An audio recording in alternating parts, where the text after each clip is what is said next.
So during the pandemic, this camera, the X106, was seemingly all the rage and for all the good reasons. I personally succumbed to the hype and I got myself one. I don't think I'm ever going to sell it, and I actually made a video explaining why. I'll link it towards the end of this one. Fast forward to 2024, and we now have the X106, the updated brother of this camera that I'm holding in my hand. And again, for all the same reasons, it's seemingly backwarded. But I'm noticing a trend in my YouTube, especially the actual timeline, where I'm being shown a lot of Ricoh content. The GR series of cameras is seemingly all the rage again, and it's overtaking the Fuji X100 series of camera hype, and for good reason. They're compact, they have film recipes of their own, they are street and travel friendly, and I totally get it. But upon further inspection, I realized that this is probably not a camera for me specifically. So if you're on the fence and you need someone to play devil's advocate, watch this video in its entirely, and I'm going to give you my reasons as to why this Ricoh series of cameras is a no-go for me. Reason number one why I'm probably never going to pull the trigger on this camera, even when I do travel a lot, as well as take and love street photography, is the fact that although it is small, it is perhaps a little too small. Now, what do I mean by that? So, for context, I'm showing you my Sony ZV-1F, a camera that is very similar in size. Now, the reason why I want to bring this to your attention and why I think that perhaps somebody like you would consider it as relevant is the fact that I want you to notice how I am forced to hold a camera. Now, again, this is completely relevant for me because, as you can see, I have NFL combine hands. I can grip an actual professional football very easily. So cameras that are very compact and small in size are going to be quite burdensome when it comes to the shooting experience. Now, again, I want to bring your attention to how I am forced to hold a camera. This is very crippling in my hand. Now, you can make an argument that perhaps I'm going to whip it out in terms of intervals of 30 seconds to up to a minute if I want to take one or two shots, and that's all fine and dandy. But at the end of the day, I want to have fun. It has to be a pleasurable experience for me to purchase a camera at this price point and not be able to ergonomically enjoy the experience of shooting with it. Holding this Sony ZV-1F, which again is very comparable in size to any of the Ricoh GR series of cameras, is not fun at all. Like, I feel as though I'm working with rheumatoid arthritis, and if I were to palm it entirely like this, I makes it feel even worse. Now, you could do and make an argument with the fact that you can go the two-hand approach and just go like this, but this isn't really what I set out to accomplish when it comes to street photography. So, yes, its portability and compactability is seemingly able to be put anywhere: hoodie pocket, back pocket, fanny pack, whatever you want to, insert it into. But at the end of the day, I think the camera is actually way too small for my preference. And again, this is completely relative to me as a guy with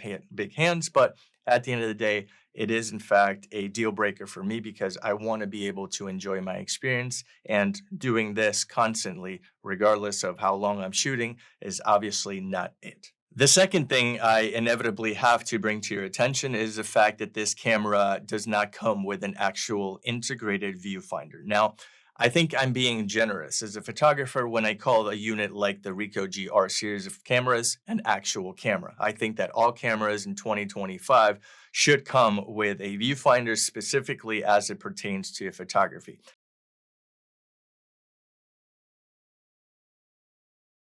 I can understand why something like a Ricoh GR would not come with a viewfinder if it was video centric, but it's not. It's custom made for photographers, and the Ricoh website itself markets it as a travel slash street photography centric camera.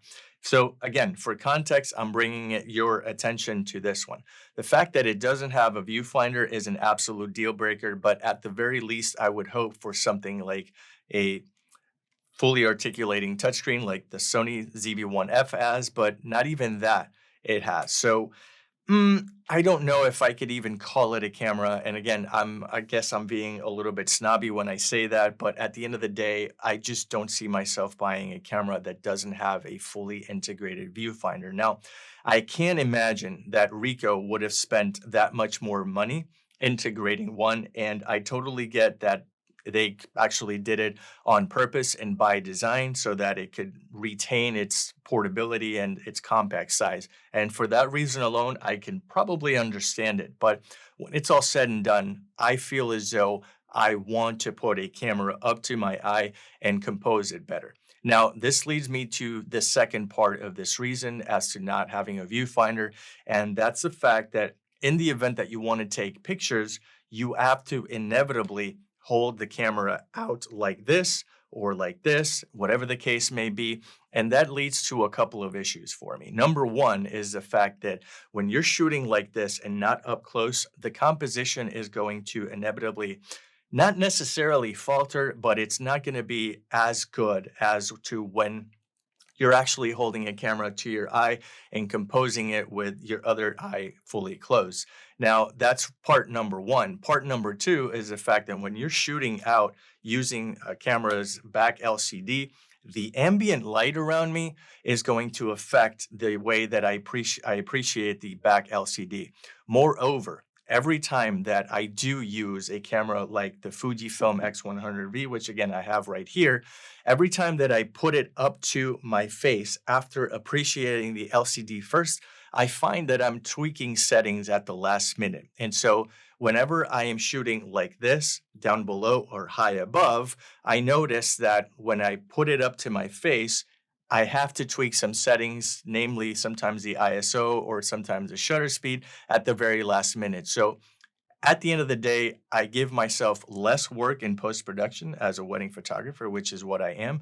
And I just don't think that appreciating photography handheld like this away from your face and your body is going to make for a great compositional and aesthetic image when it's all said and done.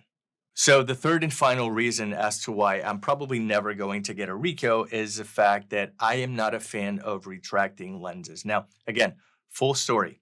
My ex-girlfriend had an RX100 from Sony, and that obviously also has a retracting lens.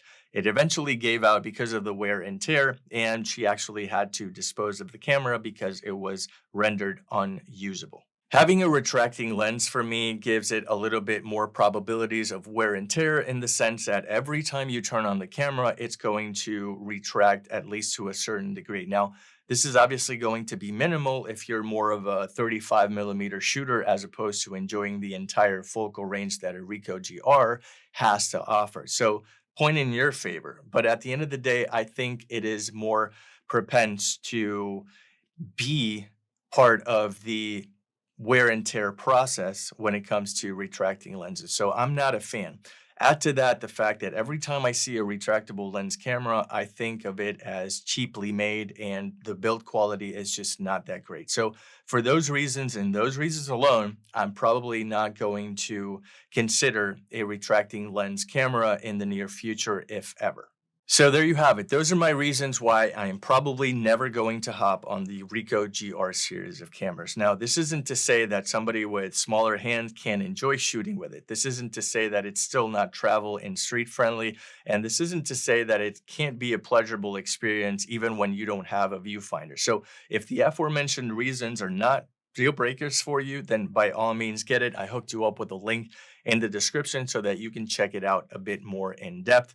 But when it comes to me, I'm going to stick with my guns and stick with my Fuji X100V for literally the rest of my life, which reminds me, I actually made an entire video dedicated as to why I don't think you should ever get rid of one if you do own one, and I linked it up right here. If you're interested, click on that link, and I'll see you in there.